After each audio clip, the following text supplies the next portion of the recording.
اعوذ باللہ من الشیطان الرجیم بسم اللہ الرحمن الرحیم۔ حضرت آدم علیہ السلام نے عرض کیا کہ مولا میری اولاد بہت کمزور ہے اور ابلیس کا فریب بہت سخت، اگر تو ان کی امداد نہ کرے تو وہ ابلیس سے کیسے بچ سکیں گے۔ حکم الہی آیا، اے آدم تمہارے اور احکام تھے، آپ کی اولاد کے لیے اور احکام ہوں گے، ہمارے انسان کے ساتھ ایک فرشتہ رکھیں گے۔ تب آپ نے خوش ہو کر شکر کیا۔ حضرت حوا 20 یا 40 مرتبہ حضرت آدم علیہ السلام سے حاملہ ہوئی۔ ہر حمل میں دو بچے پیدا ہوئے، ایک مذکر اور ایک مونس۔ ایک حمل کے بچوں کا دوسرے حمل کے بچوں کا ایسا حکم تھا جیسا کہ مختلف ماں باپ کے بچوں کا ہوتا ہے، یعنی پہلے حمل کے بچے کا دوسرے حمل کی بچی سے نکاح ہوتا، اسی طرح دوسرے حمل کے لڑکے کا پہلے حمل کی لڑکی سے نکاح ہوتا۔ اگر آپ کو ہماری ویڈیو میں کوئی بھی مس گائیڈنگ نظر آتی ہو ہمیں لازمی بتائیں، ہمارے چینل کو لازمی سبسکرائب کریں، لائک کمنٹ اور شیئر ضرور کریں۔ حضرت آدم علیہ السلام کے دو بچے ہر حمل سے ہوئے سوائے حضرت شیس علیہ السلام کے۔ حضرت آدم علیہ السلام کے دو بیٹوں کا جھگڑا۔ حضرت آدم علیہ السلام کی سلبی اولاد سے قابیل اور حابیل تھے۔ قابیل بڑا تھا، حابیل چھوٹا تھا۔ قابیل کھیتی باڑی کرتا تھا اور حابیل بکریاں چراتا تھا۔ قابیل کے ساتھ پیدا ہونے والی لڑکی کا نام اکلیمہ تھا جو بہت زیادہ حسین و جمیل تھی، اور حابیل کے ساتھ پیدا ہونے والی لڑکی لیوا جو خوبصورتی میں کچھ کم تھی۔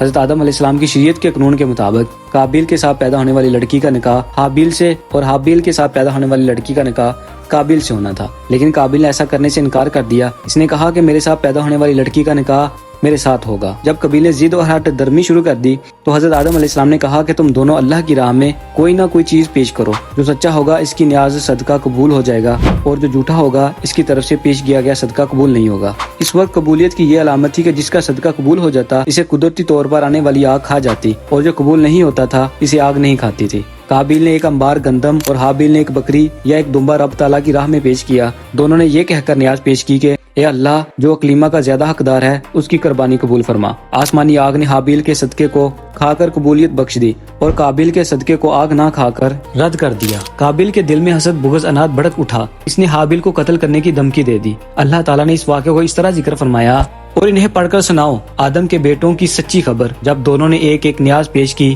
تو ایک کی قبول ہوئی۔ بولا قسم ہے میں تجھے قتل کر دوں گا۔ حابیل نے کہا اللہ اسی سے قبول کرتا ہے جسے ڈر ہے، بے شک اگر تو اپنا ہاتھ مجھ پر بڑھائے گا کہ مجھے قتل کرے تو میں اپنا ہاتھ تجھ پر نہ بڑھاؤں گا کہ تجھے قتل کروں۔ میں اللہ سے ڈرتا ہوں جو مالک ہے سارے جہان کا۔ میں تو چاہتا ہوں کہ میرا اور تیرا گناہ دونوں تیرے ہی پلے پڑیں، تو دوزخی ہو جائے، اور بے انصافوں کی یہی سزا ہے۔ قابیل نے حابیل کو قتل کر دیا۔ قرآن پاک میں ہے تو اس کے نفس نے اسے بھائی کے قتل کا چاو دلایا تو اسے قتل کر دیا تو رہ گیا نقصان میں۔ آدم علیہ السلام مکہ گئے ہوئے تھے، اس نے ان کے پیچھے اپنے بھائی کو قتل کر دیا۔ یہ روئے زمین پر پہلا قتل تھا، اس لیے قابیل جانتا تھا کہ وہ اپنے بھائی کو کیسے قتل کرے۔ تو شیطان لائی نے اس کے سامنے ایک پرندے کا سر پتھر پر رکھ کر دوسرے پتھر سے پھوڑ دیا۔ قابیل کو پتہ چل گیا کہ اس طرح قتل کرنا ہے۔ حابیل چونکہ بکریاں چراتے تھے ایک درخت کے نیچے سوئے ہوئے تھے۔ قابیل نے ان کے سر پر پتھر مار کر انہیں قتل کر دیا۔ اس وقت حابیل کی عمر 20 سال تھی۔ قتل کے بعد قابیل کی دنیا میں ذلت۔ جب قابیل نے حابیل کو قتل کر دیا تو اس کی عقل زائل ہو گئی، دل میں سمجھنے کی صلاحیت ختم ہو گئی، اسی طرح پاگل ہی رہا یہاں تک کہ مر گیا۔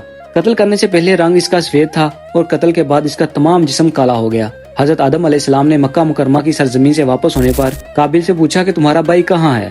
اس نے کہا میں تو کوئی اس کا ذمہ دار تو نہیں تھا۔ آپ نے فرمایا تو نے تو اسے قتل کر دیا ہے، اسی لیے تیرا جسم سیاہ ہو چکا ہے۔ قابیل کا اخروی عذاب۔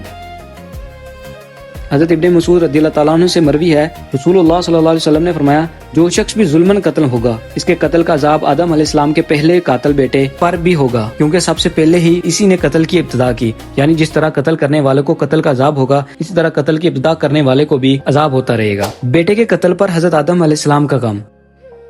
حضرت آدم علیہ السلام بیٹے کے قتل پر اتنے زیادہ غم زدہ ہوئے کہ 100 سال تک آپ مسکرائے نہیں۔ 100 سال کے بعد آپ کو ایک اور بیٹے کی بشارت دی گئی، یعنی آپ کو کہا گیا اللہ آپ کو زندہ رکھے، اللہ تعالیٰ آپ کو ایک اور بیٹا عطا فرمانے والا ہے، تو آپ مسکرائے۔ قتل کے بعد قابیل کی پریشانی۔ قابیل نے جب حابیل کو قتل کر دیا تو اب یہ نہیں جانتا تھا کہ کیا کرے۔ اسی طرح چھوڑ دینے پر اسے یہ خطرہ تھا کہ درندے کھا جائیں گے، تو وہ اپنے بھائی کی لاش کو بوری میں ڈال کر پھرتا رہا یہاں تک کہ لاش بدبودار ہو گئی۔ اسے چھپانے کا کوئی طریقہ معلوم نہیں ہو رہا تھا کہ میں کیا کروں۔ لاش چھپانے میں کوے کی معاونت۔ شاد خدا بندی ہے تو اللہ نے ایک کوا بھیجا زمین خریدنے لگا کہ اسے دکھائیں کیوں کر اپنے بھائی کی لاش چھپائے۔ بولا ہائے خرابی، میں اس کوے جیسا بھی نہ ہو سکا کہ میں اپنے بھائی کی لاش چھپاتا تو پچھتاتا رہ گیا۔ اللہ تعالیٰ کتنا کریم ہے کہ قابیل مجرم ہونے کے باوجود جب اس پریشانی میں پھنسا ہوا تھا کہ اپنے بھائی کی لاش سے کیا کرے، دنیا میں پہلی موت تھی، قبر کھودنے دفن کرنے سے وہ بے خبر تھا، تو اللہ تعالیٰ نے اس کی مشکل حل کرنے کے لیے اس کا معاون کوے کو بنا کر بھیجا۔ حضرت آدم علیہ السلام کی وفات۔ جب آدم علیہ السلام کا آخری وقت آیا تو آپ کو جنتی میوے کھانے کی خواہش ہوئی. اپنے فرزندوں سے کہا کہ کعبہ معظمہ جاؤ اور وہاں دعا کرو کہ اللہ تعالیٰ میری یہ تمنا پوری کرے.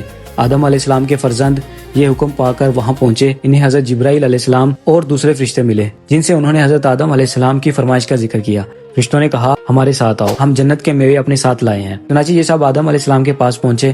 حضرت ہوا ان فرشتوں کو دیکھ کر ڈرنے لگی اور چاہا کہ آدم علیہ السلام کے دامن میں چھپ جائیں. تو انہوں نے فرمایا کہ ہوا اب تم مجھ سے الگ رہو، میرے اور آپ کے کاسوں کے درمیان آڑ نہ بڑھو. اس طرح فرشتوں نے آدم علیہ السلام کی روح قبض کر لی. حضرت آدم علیہ السلام کی تجہیز و تکفین فرشتوں نے کی. فرشتوں نے آدم علیہ السلام کے بیٹوں کو کہا جس طرح ہم تمہارے باپ کا کفن دفن کریں گے اسی طرح تم فوت ہونے والے لوگوں کا کفن دفن کرنا. جبرائیل علیہ السلام جنت کی مرکب خوشبو اور جنتی جوڑے کا کفن اور جنتی بیری کے کچھ پتے اپنے ساتھ لائے تھے. ان کو خود غسل دیا اور کفن پہنایا اور خوشبو ملی اور ملائکہ ان کا جسم مبارک کعبہ میں لائے اور ان پر سارے فرشتوں نے نماز جنازہ ادا کی جس میں حضرت جبرائیل علیہ السلام امام تھے اور سارے فرشتے مقتدی. اس نماز میں 4 تکبیریں کہیں جیسے کہ آج ہوتی ہیں. پھر مکہ معظمہ سے 3 میل کے فاصلے پر مقام منی میں لے گئے جہاں کے حاجی قربانی کرتے ہیں اور اسی جگہ حضرت ابراہیم علیہ السلام نے حضرت اسماعیل علیہ السلام کی قربانی کی. حضرت حوا علیہ السلام کی قبر جدہ میں ہے. اگلی ویڈیو میں ہم بات کریں گے حضرت ادریس علیہ السلام کے بارے میں.